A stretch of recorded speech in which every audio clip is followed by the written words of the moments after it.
Henry. Say hello to Henry, everybody. Joy is exploring around somewhere. She'll come when she's ready. I'll let her explore. Hi, baby boy. Oh, I think she might be behind me. So I just wanted to say hi, and I am just enjoying Mother Nature and just how lovely it feels out here. All the greenery we have that we're blessed with. My sister picked A-OK house 100%. Like, probably one of the best deals she could have found for different reasons. Yeah, there are definitely certain interferences that have stuck with me. If you know, you know. And if you don't, that's okay.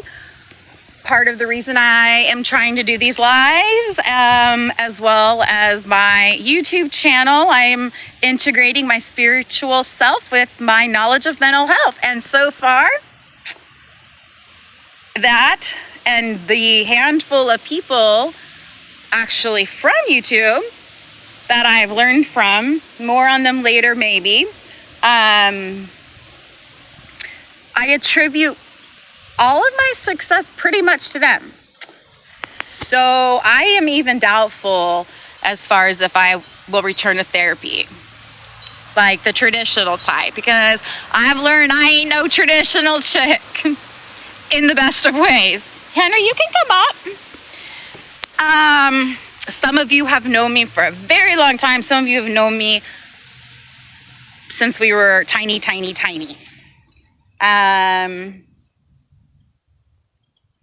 So, how are you all doing today? If anybody, watches this, please feel free to share. What's on your mind? What's going on in your life? I hope that you all are happy. I hope, self-care is never underrated and there's no wrong or right way to do it. Typical self-help books will, say do this, do that. Another book will say do this, do that. The only right way is your way. And how you find that out, it can take some time, but you listen to your intuition. With self-help, with inner work, with self-concept, which is how do you see yourself? How do you identify yourself? Like, with everything. How do you describe yourself? Are you happy with that? Maybe you are. So, if you're cool with how I've got shorts on, by the way, sorry. But, nothing more or less than they show on family TV. So,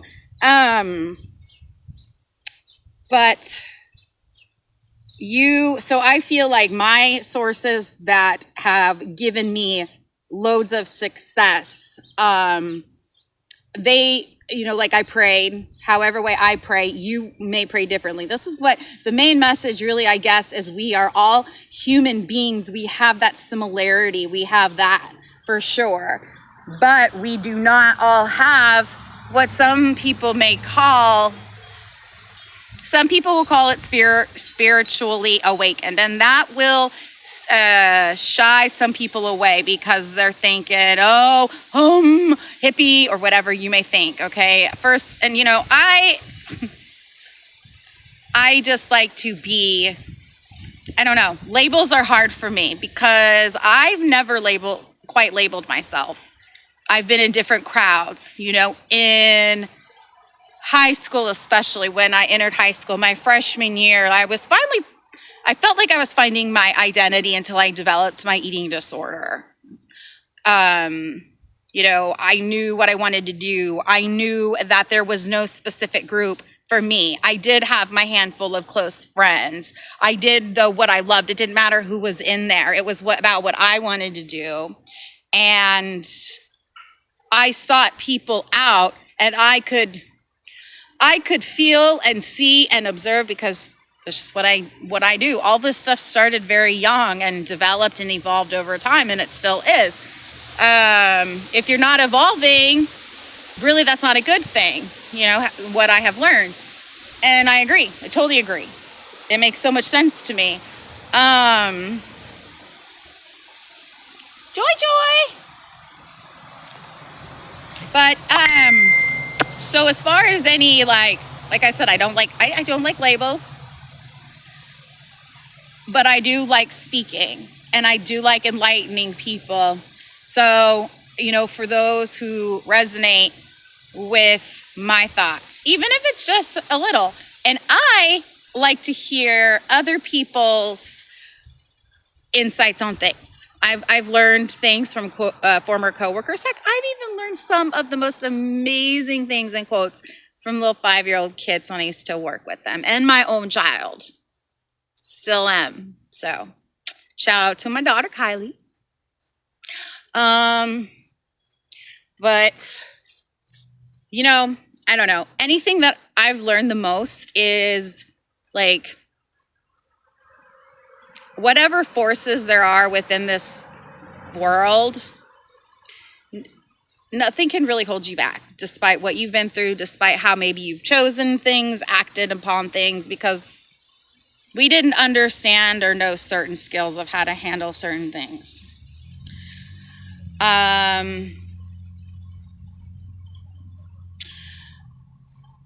I like to learn how things work behind the scenes. My father has always been one. He likes to learn how things work, mainly objects, how they work, and I'm interested in that as well.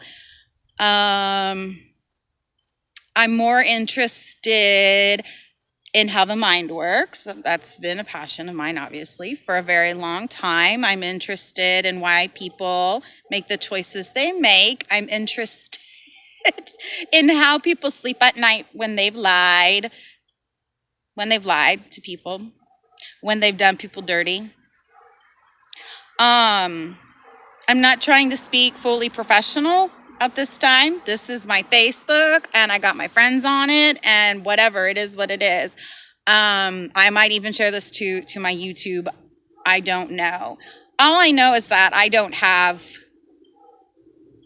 any shame that I've experienced with things that have happened to me, whether it's my decision or somebody, more than somebody coming into my life and demonstrating certain behaviors. The shame is dissipating. It's, continuing to dissipate. That's what it's supposed to do. It'll get smaller and smaller and smaller. There is this, my sister Julie will know the name of the movie. She introduced it to me. I highly, highly, highly recommend this movie. But the more maybe kind of the moral, but the message. The message of this movie is to nurture that self, that part within you that contains those negative assumptions, the negative self-doubt, all those negative thoughts. You're never going to make it. These thoughts that you didn't make them up, honey, friends.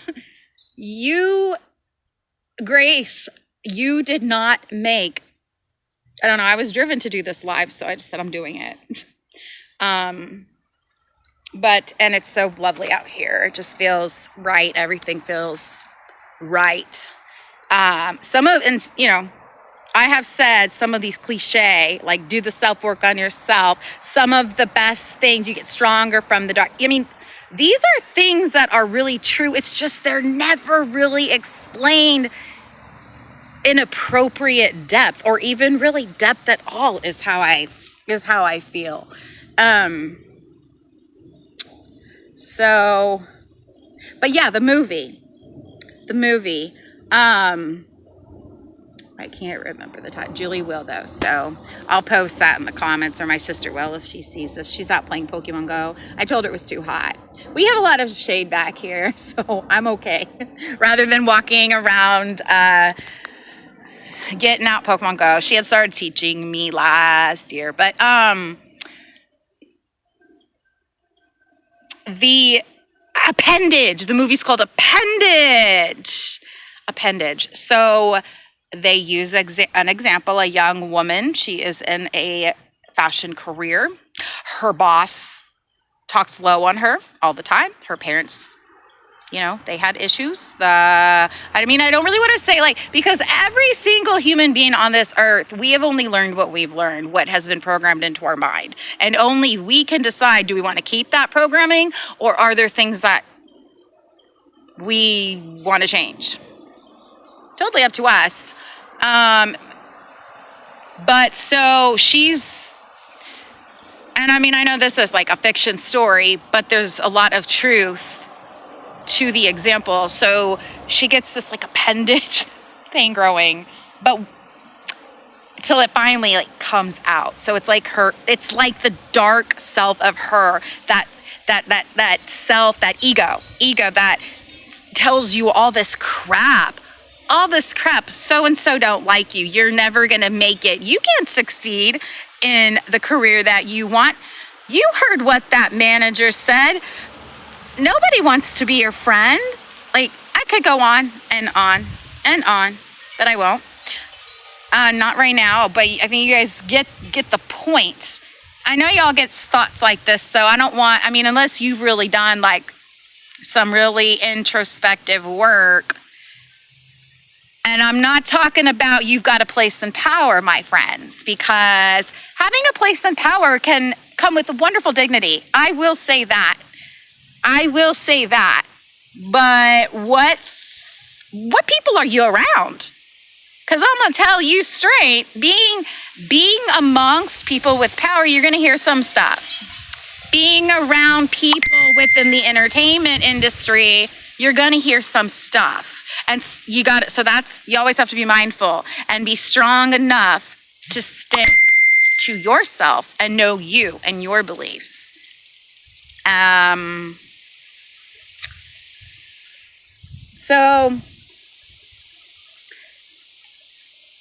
But yes, I highly recommend that movie. And I think I'm going to end that for here. One of the message I just wanted to get through is really I feel like labels need to be really they're underrated. Okay. If you hear me, you hear me. If you relate, you relate. Okay. I wanted to say, I can't remember. There was a quote. This was from a 2004 episode of Degrassi, The Next Generation. The character Marco Del Rossi, played by Adamo. It's blanking me, but he was the first gay character on Degrassi. Now, Degrassi is filmed in Canada, where they're just a little less afraid than here in America to go there, as that was one of their famous taglines. It goes there because it really does. I know I've talked about Degrassi before. But I don't know what it was that he was doing. I know Marco, the character, being gay. Well, first, him coming out, especially to his best male friend. It was a very sad episode. Very difficult. He didn't come out to his father until a couple seasons maybe later. Just, his journey. Very talented, smart kid. He was the president in his high school. But he was doing, I want to say it was an episode where he was doing a safe sex campaign. And then, the Christian group, some of those, they want to go by these rules, hardcore rules. I'm not going to tap on that right now because I'm just not. But somebody said something to Marco's character about people don't do this for gay people or something like that. But this is the punchline or the important key. Marco, and this is true. This was in 2004. A fictional character, Marco, he says, and I know this was in his script, but it's gonna happen. Something like that. It's gonna happen. It's just gonna take time. If people in America, I can't speak really for other countries. I do have a good friend in Canada, so I've learned a little bit. And then I've got a couple of friends in Australia, so I've learned a tiny bit there too, but I'm not going to speak, like, I don't know. That's all I'm just going to say about that. But yeah, so there's too much societal labeling. We know this. We've known this for years. People just they have not made it as important as it should be. So what are the results? We all know the results. We all do. I don't need to say that part.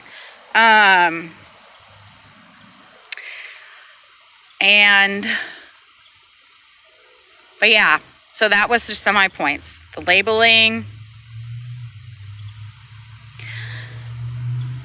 making sure not to abuse status of power, therapy awareness, mental health awareness. It's not strong enough. I don't know elsewhere besides Kansas or whatever, but it is not strong enough. We have people that are being told information from an individual that they haven't, that they went to college. Sure, they got that piece of paper, but what really did they study? Because it came from a sincere, authentic place. So these things, they're deals. I mean, I want to speak my piece because I'm passionate about it and it makes me feel good. And I guess it may be part of my therapy too, because knowing what has really helped me, I have received probably the most progress with my trauma in the past 2-3 years from a few people on YouTube, because they share similar beliefs as me. And I learned the knowledge. I learned about reprogramming the mind. I didn't even know that was a thing. Hold on. How many over 20 years of therapy on and off? And I'm sorry, I am not dissing therapy. I did learn some nice things. It's just like I had said earlier, that it wasn't in depth enough. It just wasn't. And I'm being honest from my heart. I mean, honesty. It's another fourth. There's not enough of that. There's too much. There's too much shit-face talking, okay? I'm just saying it. But yes, I learned from from a mindset coach, one in specifically, who I still listen to, who focuses on relationships, and then a couple, maybe 3 spiritual coaches. Like, those are the main 4, maybe 5 that I listen to. I don't keep clicking. It's like, yeah.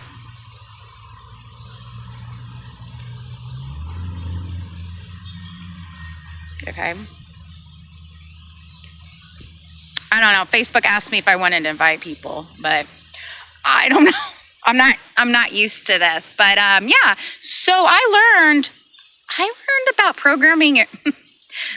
This is going to be good. I learned about the power of our mind, our conscious mind, our subconscious mind, thought replacement, which when I went into my job where it was a treatment facility for incarcerated individuals.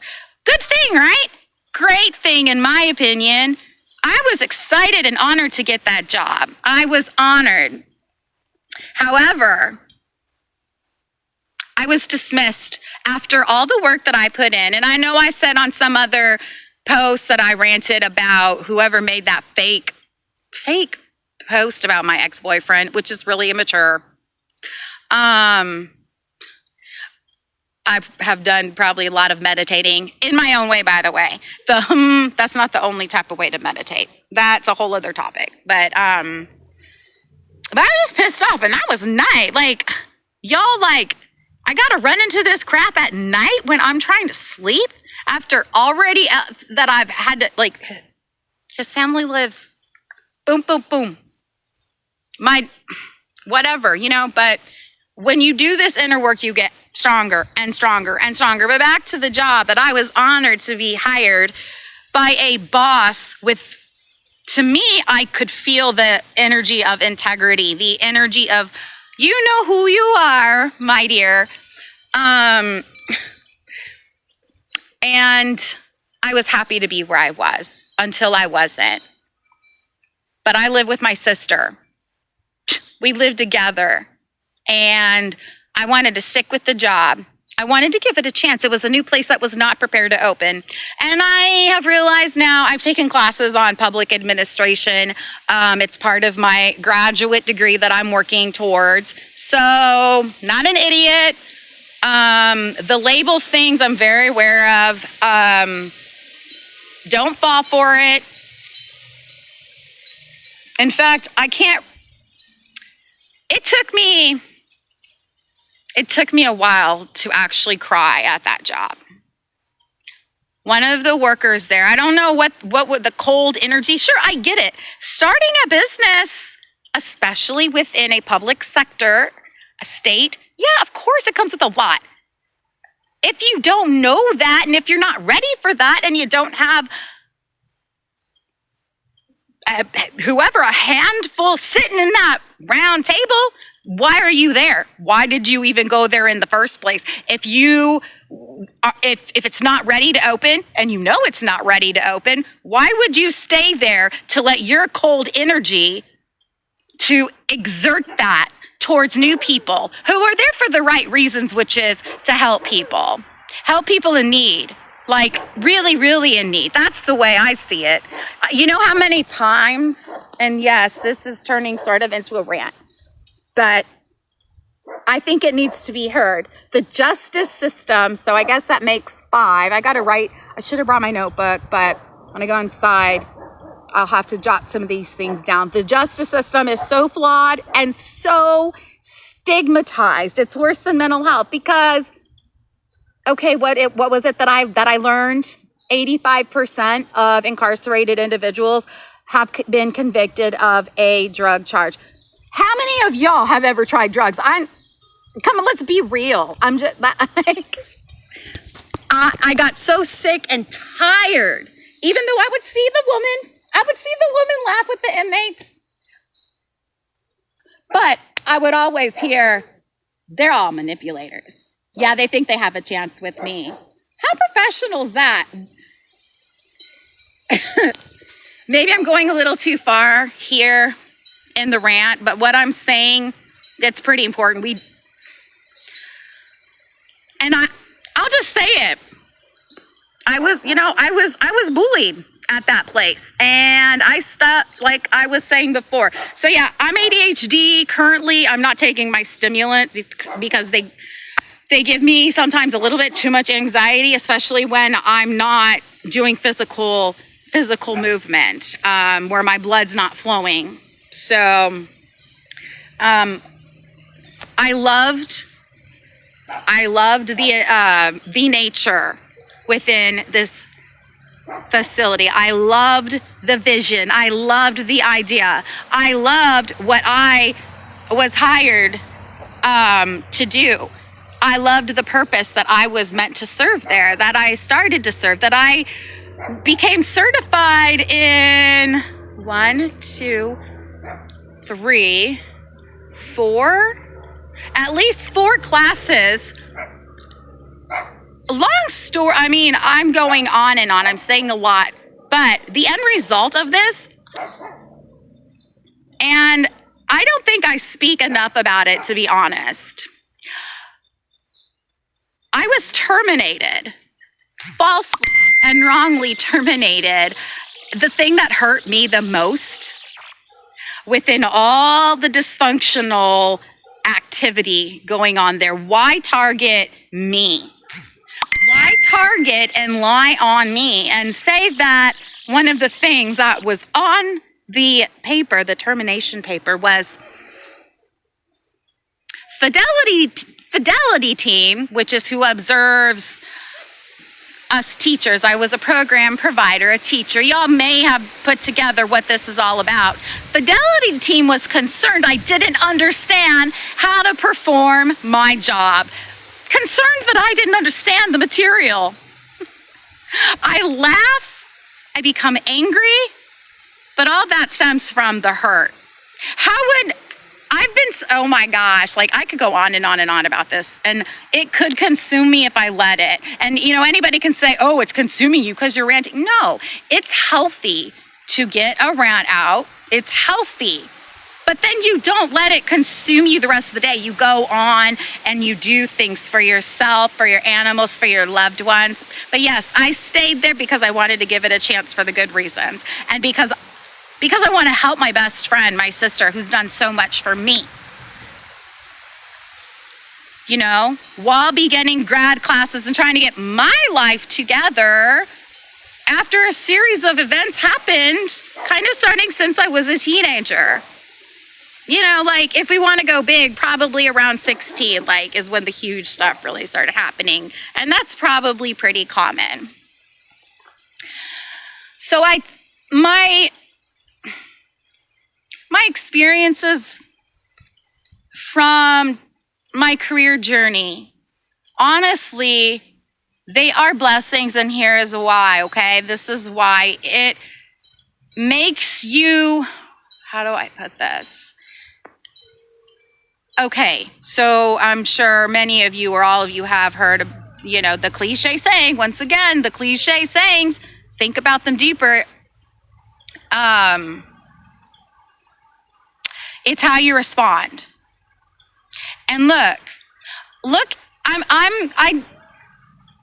confident to go live on Facebook with my hair that I woke up with earlier today, in my comfortable clothes, in my comfortable environment outside here in the back. I love our backyard. I am just doing these things. It's so, yeah. It's this miraculous, inspirational progress. So, with that being said, I wish everybody well, and thank you for tuning in. Bye for now.